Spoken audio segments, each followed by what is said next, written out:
Everyone, welcome back to my channel. कैसे हो आप सब? I hope you all are doing good. So अब तक हमने केमिकल इक्वेशंस के बारे में पढ़ा था। केमिकल इक्वेशन हम कैसे लिखते हैं, उनको बैलेंस करना सीखा था। देखिए, balancing is very important to write down any chemical equation. Okay, so the process of making number of different atoms equal on both sides is balancing. मतलब एक केमिकल रिएक्शन को, एक केमिकल इक्वेशन को balance करना क्या है कि जितने number of atom reactant side हैं उतने ही number of atom product side हों। मैंने आपको H2O का एग्जांपल भी दिया था लास्ट वीडियो में।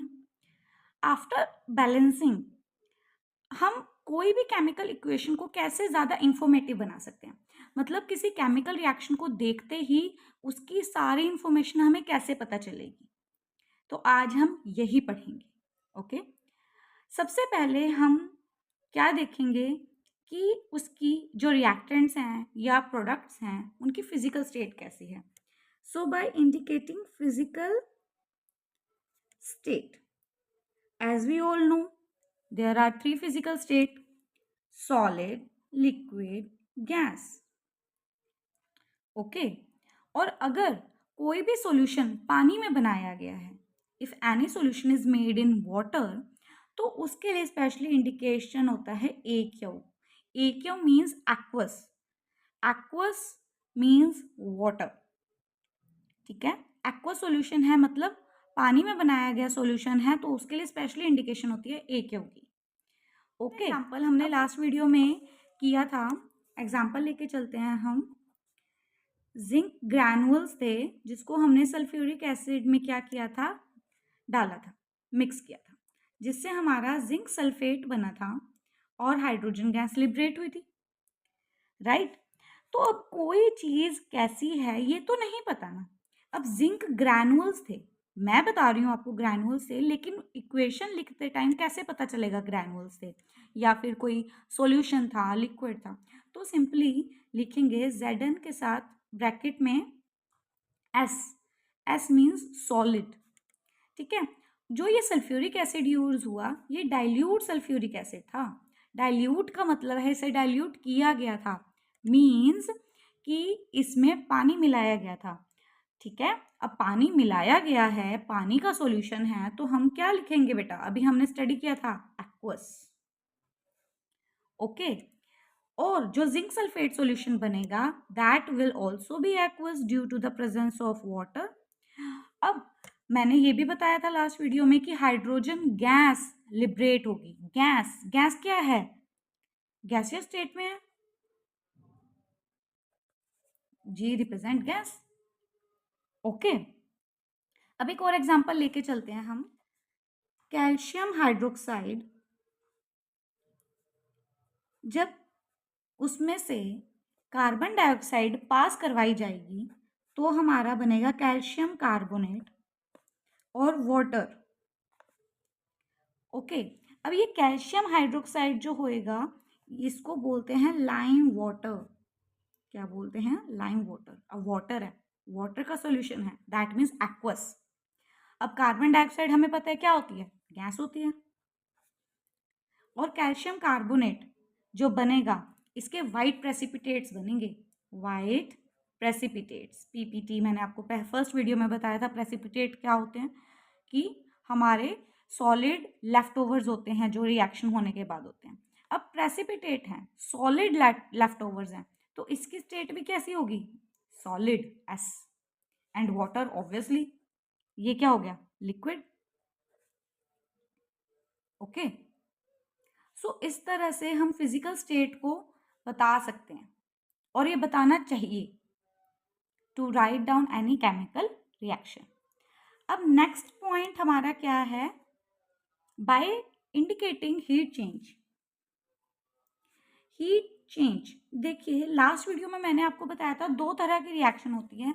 यदि रिएक्शन से हीट इवॉल्व हो रही है, निकल रही है, that reaction is exothermic reaction. और अगर उस रिएक्शन को करवाने के लिए हमें हीट प्रोवाइड करनी पड़ रही है, दैट इज एंडोथर्मिक रिएक्शन, है ना। तो अब कैसी रिएक्शन हुई है, उसमें हीट निकल रही है या उसमें हीट लग रही है, वो बताना भी ज़रूरी है, राइट? तो उसके लिए हम एग्जाम्पल लेते हैं कार्बन और ऑक्सीजन का। Okay, let me give you an example of carbon. अब कार्बन सॉलिड फॉर्म में लेंगे हम, कोई भी फॉर्म ले सकते हैं, कोल ले सकते हैं, कोक ले सकते हैं, ये सारे कार्बन की फॉर्म्स हैं, ठीक है। और ऑक्सीजन, ऑक्सीजन क्या है? गैस है। क्या बनेगा? Carbon dioxide, gas.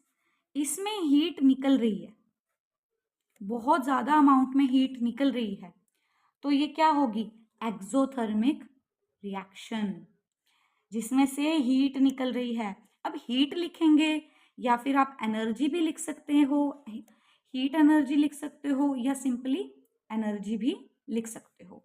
ये सारे टर्म्स क्या दिखाती हैं कि ये जो रिएक्शन है ये एक्सोथर्मिक रिएक्शन है, मींस इसमें से हीट निकल रही है। एक और एग्जांपल लेते हैं, मीथेन। मीथेन गैस होती है, मीथेन, ठीक है, नेचुरल गैस होती है। इसमें से जब ऑक्सीजन फ्रॉम एयर पास होती है, ऑक्सीजन भी गैस है, और कहाँ से मिलेगी? एयर से, ठीक है। तो ये क्या बनाती है? कार्बन डाइऑक्साइड गैस, और साथ में क्या बनेगा? पानी, ठीक है, वाटर इन गैसियस फॉर्म, मतलब वाटर वेपर बनेंगे, और साथ में हमारी एनर्जी मतलब हीट निकलेगी।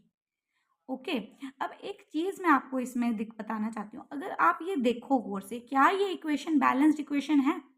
नहीं है। इधर कार्बन के क्या है? Reactant side, product side. Last video में हमने ऐसे किया था। कार्बन के कितने हैं? 1। इधर कितने हैं? 1। यहाँ क्या है? हाइड्रोजन कितने हैं? 4। प्रोडक्ट साइड कितने हैं? 2। ऑक्सीजन के इस साइड कितने हैं? रिएक्टेंट साइड 4, और इस साइड देखो 2 1 3। क्या ये रिएक्शन बैलेंस्ड है? नहीं है। अब इसको बैलेंस करने के लिए क्या करेंगे? इधर हमें हाइड्रोजन के कितने चाहिए? 2 मोर, और इधर ऑक्सीजन का 1 मोर।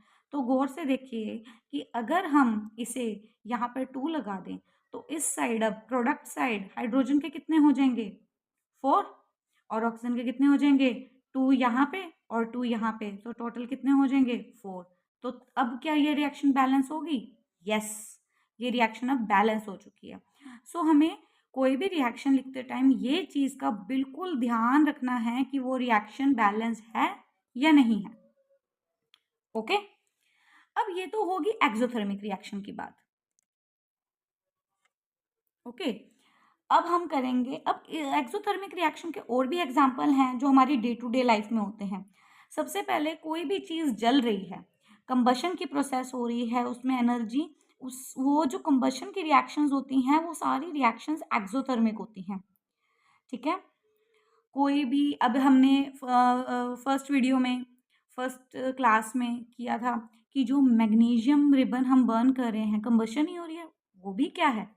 एक्सोथर्मिक रिएक्शन है। जो रेस्पिरेशन की प्रोसेस हमारी बॉडी में होती है, that is also exothermic reaction, ठीक है, क्योंकि इन सब में क्या हो रहा है? हीट, हीट एनर्जी, या simply we can say energy निकल रही है। ओके, अब ऐसे रिएक्शन जिनमें एनर्जी या हीट लगानी पड़े, वो कौन सी होती है? Endothermic reaction. इसका एग्जाम्पल है बेटा एंडोथर्मिक रिएक्शन का, calcium carbonate, that is in solid form. जब हम उसको हीट प्रोवाइड करेंगे तो वो कैल्शियम ऑक्साइड, क्विक लाइन जो हमने करा था, that is in solid form बन जाएगा, और कार्बन डाइऑक्साइड गैस रिलीज हो जाएगी। Okay, got it? This is example of endothermic reaction. इसके अलावा फोटोसिंथेसिस की जो रिएक्शन होती है, या फोटोसिंथेसिस, आई नो आप सबको पता ही होगी, the process of making food by plants is photosynthesis. That reaction is also endothermic, because sunlight चाहिए, एनर्जी चाहिए, ठीक है, प्लांट को अपना फोटोसिंथेसिस करने के लिए। अदर देन दैट, जो वाटर इलेक्ट्रोलाइसिस होता है, that is also an endothermic reaction. Okay, अगर ऐसी रिएक्शन होती है जिसमें हम नाइट्रोजन मोनोऑक्साइड बनाते हैं, फॉर एग्जांपल नाइट्रोजन गैस है, ऑक्सीजन गैस है, जब इसको हीट प्रोवाइड की जाएगी तो ये नाइट्रोजन मोनोऑक्साइड बनेगी। अब क्या ये बैलेंस है? नहीं। क्या अब ये बैलेंस है? यस। ओके। मोनोऑक्साइड, मोनो मतलब सिंगल, तो monoxide mean single oxygen. Third point हमारा आता है कंडीशंस। कंडीशंस बताना कि किस तरह की कंडीशंस में कोई केमिकल रिएक्शन हो रही है। क्या उसमें हीट लग रही है, कोई कैटलिस्ट लग रहा है, फिजिकल स्टेट तो हम बताएंगे ही, प्रेशर कितना लग रहा है, ये सब। और अगर हीट लग रही है, कितना टेम्परेचर दे रहे हैं हम, 25 डिग्री, 200 डिग्री, 300 डिग्री, हर चीज़ डिफाइन करना बहुत ज़रूरी होता है। ठीक है। और ये कंडीशंस को हम कैसे लिखते हैं? Let me tell you. For example, अगर हम carbon monoxide in gaseous form, okay, इसमें हाइड्रोजन गैस पास करवाते हैं एट 300 atm। ये 3 atm मतलब एटमॉस्फेरिक प्रेशर, 300 एटमॉस्फेरिक प्रेशर करवाएंगे और एटमॉस्फेरिक प्रेशर देंगे और 300 डिग्री सेल्सियस का टेम्परेचर देंगे in the presence of zinc oxide plus chromium oxide. Okay, तो ये हमारा क्या बनेगा? Methanol, CH3OH in liquid form, that is methanol. Common name is methyl alcohol. Okay, तो अब यहाँ पर हमने क्या बताया है इसमें कि कितना प्रेशर है, कितना टेम्परेचर है और क्या कैटलिस्ट है। यही होती हैं कंडीशंस कि किसी भी केमिकल इक्वेशन को प्रॉपरली लिखते हैं तो उसमें जो भी कंडीशंस होती हैं कि कितना टेम्परेचर है, कितना प्रेशर है, क्या क्या कैटलिस्ट हैं, वो सब बताना ज़रूरी होता है।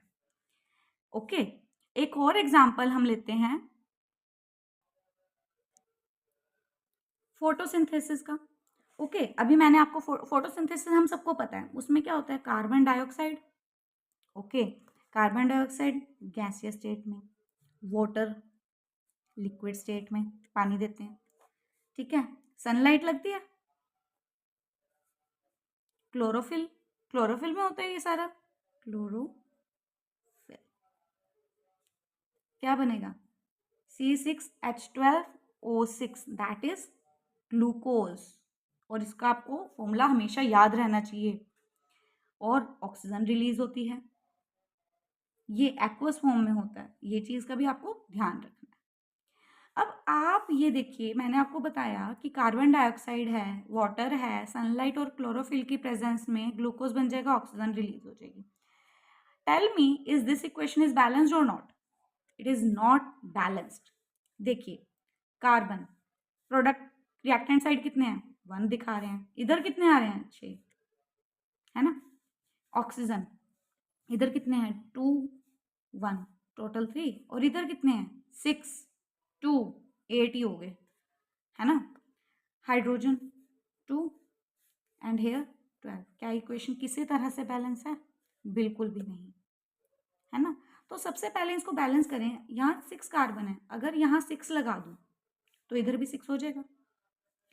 तो ये 6 ऑक्सीजन के साथ भी आया, तो टोटल कितने मॉलिक्यूल्स हो गए ऑक्सीजन के? 12। और इधर कितने हैं? 6 2 8, फिर बैलेंस नहीं हो रही। अब क्या करें? अब 12 मॉलिक्यूल्स इधर कर रहे हैं, ठीक है। तो अब बात आ जाती है, हाइड्रोजन करते हैं हम। इधर हाइड्रोजन के सीधा सीधा कितने हैं? 12 हैं, इधर 2 हैं, है ना। तो इसको बैलेंस करने के लिए अगर मैं 6 इधर लगा दूं तो यहाँ पर भी 12 हो जाएंगे, और यहाँ से 6 हो जाएंगे ऑक्सीजन के, और यहाँ से 12 हो जाएंगे। तो टोटल कितने हो गए यहाँ पर ऑक्सीजन के? 18 हो गए। अब इधर कितने हैं? 6 ये और 8 ये। अगर यहाँ मैं 6 लगा दूँ, 12 इसके हो जाएंगे और 6 इसके हो जाएंगे, टोटल इधर भी 18 हो जाएंगे। हो गई हमारी इक्वेशन बैलेंस, राइट। तो अब इस एग्जाम्पल से आपको इक्वेशन भी बैलेंस करनी आ गई, ठीक है। अब आप कोई केमिकल इक्वेशन बेटा कैसे लिखते हैं? सबसे पहले तो आप उसकी जो वर्ड रिएक्शन है या वर्ड इक्वेशन कह दो वो लिखोगे फर्स्ट। सेकंड, आप उसमें क्या लिखोगे? उसके सिंबल लिखोगे। थर्ड, आप उसको क्या करोगे? बैलेंस करोगे। एंड फोर्थ उसकी सारी कंडीशंस जो हमने 3 कंडीशन पढ़ी हैं कि उसकी फिजिकल स्टेट क्या है, उसमें हीट कंडीशन कैसी है, या कोई भी और फिजिकल कंडीशन कैसी लगती है, कोई कैटलिस्ट लग रहा है कि नहीं, आप वो सारा कुछ उसमें बता दोगे। And by following this step you can easily write a chemical equation perfectly. Okay, I hope आपको आज का ये वीडियो समझ आया होगा. If you like the video, do like, subscribe to my channel, press the bell icon and share it with your friends. Thank you. Bye bye.